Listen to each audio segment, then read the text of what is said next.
നമസ്കാരം.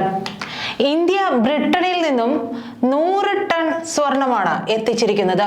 രാജ്യത്തിന്റെ ചരിത്രത്തിലെ ഐതിഹാസികമായ ഒരു ചരിത്രം തന്നെയാണ്, ഒരു ഏട് തന്നെയാണ് ബ്രിട്ടനിൽ നിന്നും 100 ടൺ സ്വർണം ഇന്ത്യയിൽ എത്തിച്ച് റിസർവ് ബാങ്കിന്റെ നിലവറയിലേക്ക് മാറ്റിയത്.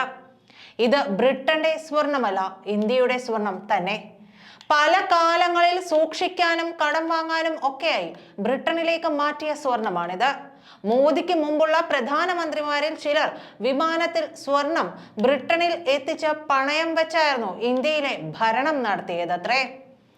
ഇപ്പോൾ കാലം മാറി.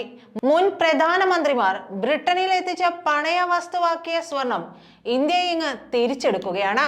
മുമ്പ് 47 ടൺ സ്വർണമാണ് എത്തിച്ചിരുന്നത്. അതിന് പുറമെയാണിപ്പോൾ 100 ടൺ കൂടി എത്തിക്കുന്നത്.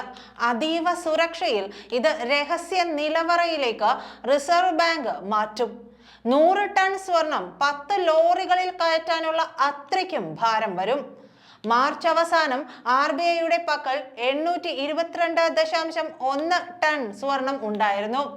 ഇതിൽ 413.8 ടൺ വിദേശത്തായിരുന്നു.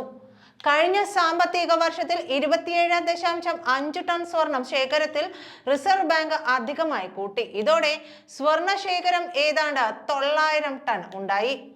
ലോകത്ത് ഏറ്റവും അധികം സ്വർണമുള്ളത് ഇന്ത്യയിലാണ്. റിസർവ് ബാങ്കിന്റെ കൈവശം 900 ടൺ വരെ ഉണ്ടാകുമ്പോൾ ജനങ്ങളുടെ കൈവശവും മറ്റ് ബാങ്കുകൾ വശവുമായി 5000-ലേറെ ടൺ വരെ ഉണ്ടാകും എന്നാണ് അനൗദ്യോഗിക വിവരങ്ങൾ. രാജ്യത്തിന്റെ കരുതൽ ശേഖരത്തിലെ 400 ടൺ സ്വർണം ബ്രിട്ടനിലും ലോകബാങ്കിലുമാണ് ഉള്ളത്. ഇതിൽ 140 ടൺ ആണ് ഇപ്പോൾ മോദി സർക്കാർ തിരികെ ഇന്ത്യയിൽ എത്തിച്ചത്.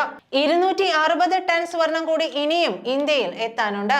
നഷ്ടപ്രതാപങ്ങളെല്ലാം തിരികെ എടുത്ത ഇന്ത്യ അതിന്റെ കരുത്തിലും പ്രതാപത്തിലും മുന്നേറുന്ന വാർത്തകൾ വരുമ്പോൾ കാരണക്കാരനായ മോദി ഇപ്പോൾ കന്യാകുമാരിയിലാണ്. അദ്ദേഹം ധ്യാനത്തിലാണ്. അത് തികച്ചും യാദൃശ്ചികവുമായി.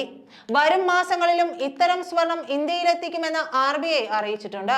ലോകത്തെ വിവിധ കേന്ദ്ര ബാങ്കുകൾ വിദേശത്ത് സ്വർണം സൂക്ഷിക്കാറുണ്ട്. ഇത്തരത്തിൽ സ്വർണം സൂക്ഷിക്കുന്ന പ്രധാനപ്പെട്ട ഒരു സ്ഥലമാണ് ബാങ്ക് ഓഫ് ഇംഗ്ലണ്ട്. സ്വാതന്ത്ര്യത്തിന് മുമ്പ് തന്നെ ഇന്ത്യ ബാങ്ക് ഓഫ് ഇംഗ്ലണ്ടിൽ സ്വർണം സൂക്ഷിച്ചിരുന്നു. കുറച്ചു വർഷങ്ങൾക്ക് മുമ്പ് RBI വീണ്ടും സ്വർണം വാങ്ങാൻ ആരംഭിച്ചിരുന്നു. തുടർന്ന് സ്വർണം സൂക്ഷിക്കുന്നതിൽ ഒരു പുനഃപരിശോധന നടത്തുകയും ഇതിൽ ഒരു ഭാഗം ഇന്ത്യയിലേക്ക് കൊണ്ടുവരാൻ തീരുമാനിക്കുകയുമായിരുന്നു. മാസങ്ങൾ നീണ്ട ചർച്ചകൾക്കും പ്ലാനിങ്ങിനും ശേഷമാണ് സുരക്ഷിതമായി ഇംഗ്ലണ്ടിൽ നിന്നും സ്വർണം ഇന്ത്യയിലേക്ക് തിരികെ എത്തിച്ചത്. ഏകദേശം വിദേശത്തുള്ള ഇന്ത്യയുടെ 1/4 സ്വർണമാണ് ഇത്തരത്തിൽ രാജ്യത്തെത്തിച്ചത്. കേന്ദ്ര സർക്കാരിനും RBIക്കും പുറമെ സർക്കാരിന്റെ മറ്റു പല ഏജൻസികളും ഈ ഉദ്യമത്തിൽ പങ്കാളികളായിട്ടുണ്ട്. UK-യിൽ നിന്നും ഇന്ത്യയിലെത്തിക്കുന്ന സ്വർണത്തിന് കസ്റ്റംസ് തീരുവ പൂർണ്ണമായും ഒഴിവാക്കി നൽകിയിട്ടുണ്ട്. എന്നാൽ സംസ്ഥാനങ്ങളുമായി പങ്കുവയ്ക്കുന്ന ഇന്റർഗ്രേറ്റഡ് GST ഒഴിവാക്കി നൽകിയിട്ടില്ല. പ്രത്യേക വിമാനത്തിൽ ഇന്ത്യയിലെത്തിച്ച സ്വർണം മുംബൈയിലും നാഗ്പൂരിലുമുള്ള RBIയുടെ ഓഫീസുകളിലാണ് സൂക്ഷിച്ചിരിക്കുന്നത്.